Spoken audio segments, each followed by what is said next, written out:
और अब वक्त यूपी की ललकार का है। कौशाम्बी की घटना को लेकर एक बार फिर से सियासत गर्मा गई है।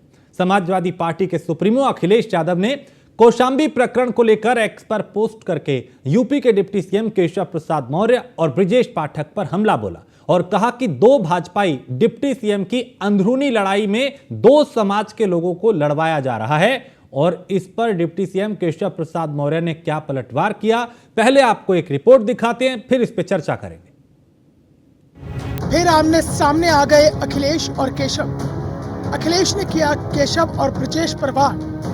डिप्टी सीएम केशव प्रसाद मौर्य का करारा जवाब। एक्स पोस्ट पर छिड़ गई जबानी जंग। उत्तर प्रदेश की राजनीति में एक बार फिर से जबानी जंग तेज हो गई है। समाजवादी पार्टी के अध्यक्ष अखिलेश यादव द्वारा कौशाम्बी प्रकरण को लेकर दिए गए बयान पर प्रदेश के उप मुख्यमंत्री केशव प्रसाद मौर्य ने तीखी प्रतिक्रिया दी है।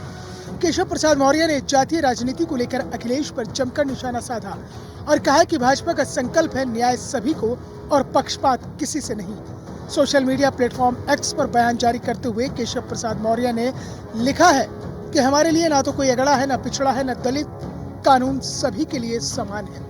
अगर कोई कानून तोड़ेगा, चाहे वो कोई भी हो, उसे सजा मिलेगी। यहाँ तक कि अगर पुलिस भी गलती करती है तो उस पर भी सख्त कार्रवाई होगी। दरअसल सपा सुप्रीमो अखिलेश यादव ने कौशाम्बी प्रकरण को लेकर उत्तर प्रदेश के डिप्टी सीएम केशव प्रसाद मौर्य और ब्रजेश पाठक पर निशाना साधा था और कहा कि दो भाजपा डिप्टी सीएम की अंदरूनी लड़ाई दो अलग अलग समाज के लोगों को आपस में लड़वा रही है, जिस पर केशव प्रसाद मौर्य ने पलटवार किया और कहा कि उत्तर प्रदेश की 25 करोड़ जनता को न्याय और पारदर्शी शासन देना ही सरकार की प्राथमिकता है।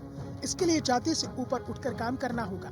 भाजपा की विचारधारा ही यही है कि समाज को एकजुट कर विकास के रास्ते पर आगे बढ़ाया जाए। सपा सुप्रीमो अखिलेश यादव ने एक्स पर पोस्ट किया, भाजपा की अंदरूनी राजनीति की शर्मनाक लड़ाई में अब कौशाम्बी में दो भाजपाई उप मुख्यमंत्री दो समाज के लोगों को आपस में लड़वा रहे हैं।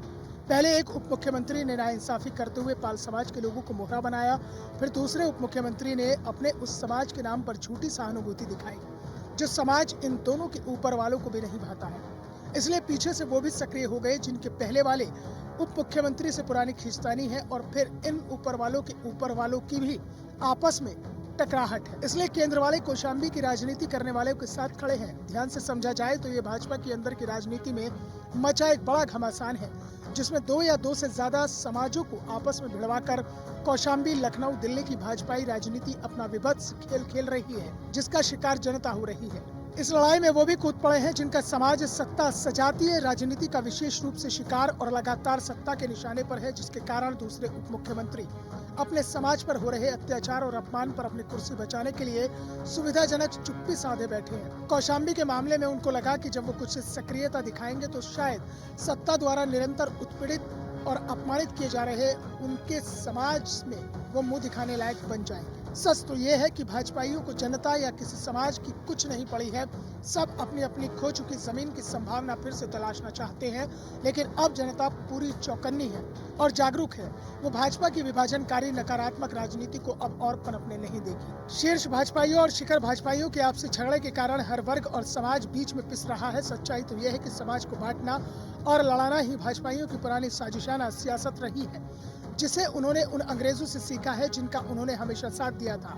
कौशाम्बी भाजपा के अन्याय का शिकार है। भाजपा से हर वर्ग और समाज को अब सचेत और सतर्क रहना पड़ेगा, नहीं तो ये भाजपाई समाजों के बीच आग लगाकर अपनी सियासी रोटी सेकने में लगे रहेंगे। एक को फंसाकर आत्महत्या पर मजबूर करेंगे तो दूसरे पर इनाम घोषित करवाएंगे। कौशाम्बी का बच्चा बच्चा जानता है कि सच क्या है। भाजपा राजनीति को इस स्तर पर ले जाएगी किसी ने सोचा भी न था।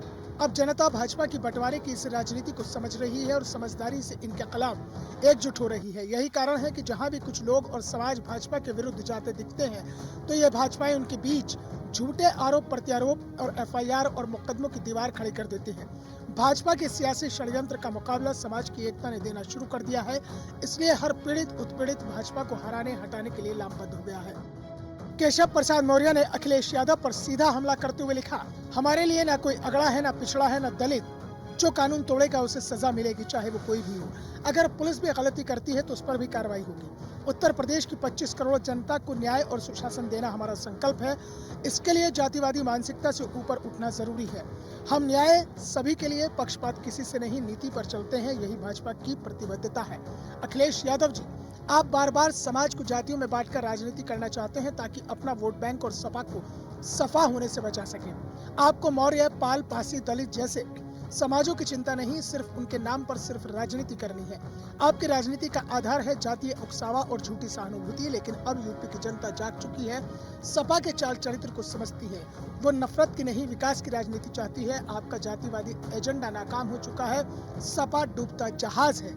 उत्तर प्रदेश अब सुशासन की दिशा में आगे बढ़ रहा है और आगे बढ़ता ही रहेगा। बहरहाल ये कोई पहला मौका नहीं है कि अखिलेश यादव और केशव प्रसाद मौर्य के बीच जबानी जंग तेज हुई हो, बल्कि इससे पहले भी दोनों नेताओं के बीच बयानों के तीर चलते रहे हैं। लेकिन अब कौशाम्बी प्रकरण को लेकर जातीय राजनीति को अखिलेश यादव ने धार देने की कोशिश की है, क्योंकि पीडीए की राह पर उनकी नजर 2027 पर है। Bureau report, news 1 India.